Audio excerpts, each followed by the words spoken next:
dari Ethiopia, dari Habasya ke arah negeri Cina.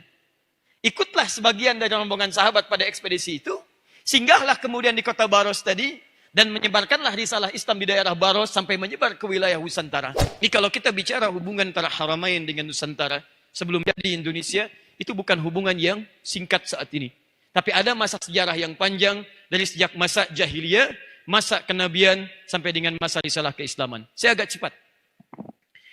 Singkatnya, Islam mulai disampaikan, risalah mulai turun, ayat-ayat mulai disampaikan, tapi yang paling menarik, setelah 5 tahun dalam proses dakwah, dimulai teman-teman sekalian, 610 Masehi, Nabi menerima wahyu, usia 40 tahun, mempersiapkan diri, dakwah secara sembunyi-sembunyi, kemudian diberikan bimbingan oleh Allah selama 5 tahun, 615 Masehi. Di sini kita mulai materinya.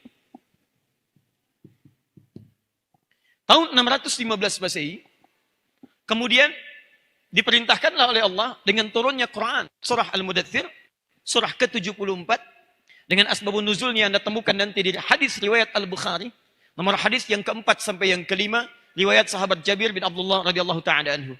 Secara singkat, Nabi kemudian menyampaikan dakwah secara terang-terangan, mendapatkan respon yang tidak dibayangkan sebelumnya.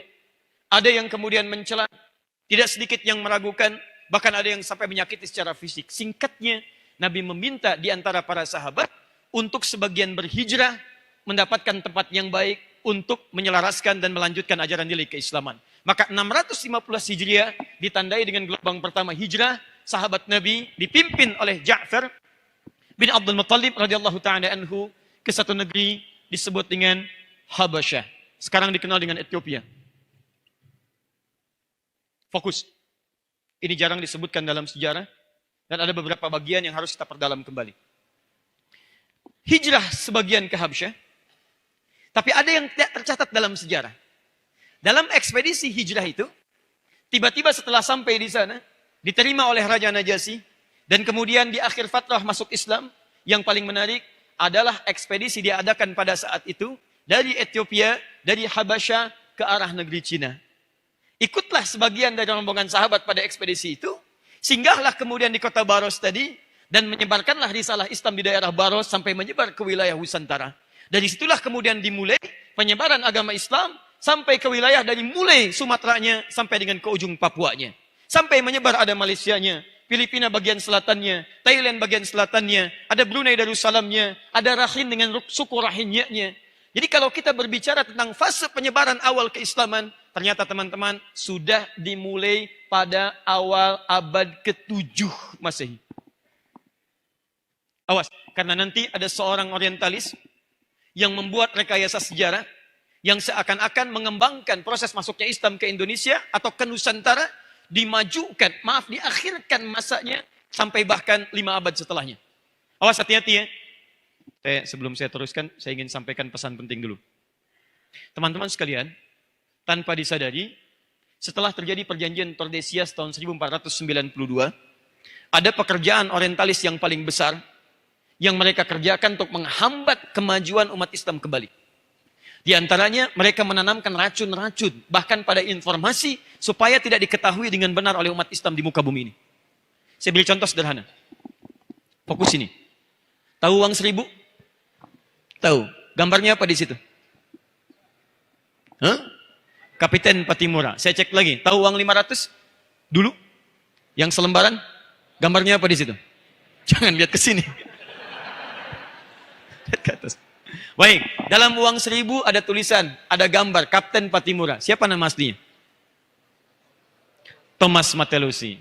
Pertanyaan saya, kalau yang jawab bukan mahasiswa UPI, saya maklumi. Tapi kalau yang jawab mahasiswa UPI Thomas Matelusi, saya pulang. Teman-teman, siapa yang menyampaikan pada Anda kalau Kapten Patimura itu nama aslinya Thomas Matelusi? Nama aslinya itu bukan Thomas, tapi Ahmad. Ahmad Lusi. Seorang kiai, punya pesantren. Seorang yang terdepan membela negara. Sampai dikatakan sebagai pejuang dan mendapatkan gelar pahlawan nasional. Coba, saya ingin tanyakan pada Anda, dari mana bisa berubah dari Thomas jadi Ahmad? Anda bayangkan. Kalau saya katakan Thomas, sekarang apa yang terbayang di benak kita? Oh, jangan jauh-jauh dulu. Banyak ya, Thomas itu ada kereta-keretaan, ada mobil-mobilan, kan? Ada piala badminton, Thomas dan sebagainya. Tapi kalau kita sebutkan Ahmad, itu gak ada yang lain. Ahmad, min ba'di ismuhu Ahmad, sekali disebutkan di Quran. Dzikra marra fil Quran fi surat As-Saff ayat as-sadisah. Surah As-Saff pada ayat yang ke-6. Ahmad, gak ada yang lain, pasti muslim. Pertanyaan saya, dari yang sederhana saja kok bisa berubah dalam nilai-nilai keislaman kita, dalam sejarah kebangsaan kita, kok bisa berubah dari Ahmad jadi Thomas? Pekerjaan siapa itu? Dan sekarang banyak nanti, sebagiannya akan ada dengan keterkaitan pembahasan kita. Oh, saya datang untuk menyampaikan informasi yang sangat penting dan kita berbagi.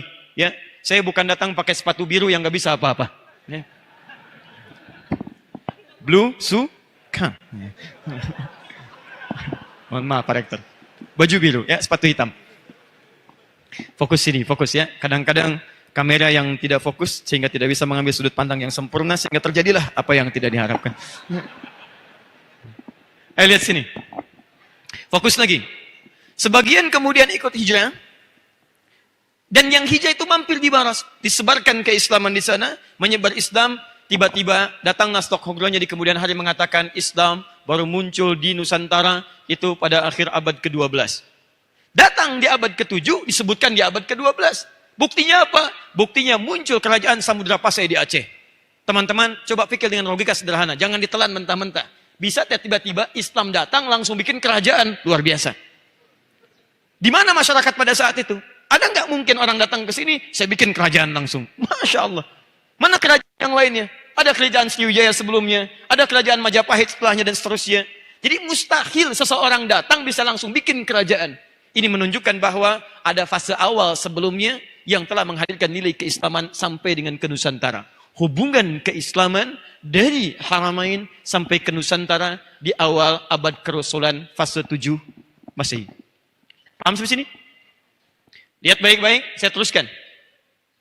Berlanjut kemudian, disampaikan risalah, Rasulullah SAW meninggal dunia, wafat beliau, ajaran Islam disebarkan oleh para sahabat, menyebar kemudian Ibnu Abbas radhiyallahu taala anhuma menetap di Mekah, Ubay bin Ka'ab radhiyallahu taala anhu, beliau mengajar di Madinah, Muadz bin Jabal radhiyallahu taala anhu, beliau kemudian mengajar di Yaman, sebagian sahabat menyebar, Ali bin Abi Thalib radhiyallahu taala anhu mengajar di Kufah dan seterusnya. Singkatnya, mulai berkembang, fatrah mulai berkembang, masa mulai berganti. Secara singkat, datanglah kemudian masa keemasan menghadirkan ulama-ulama Nusantara bisa belajar sampai dengan ke Timur Tengah, khususnya di Haramain.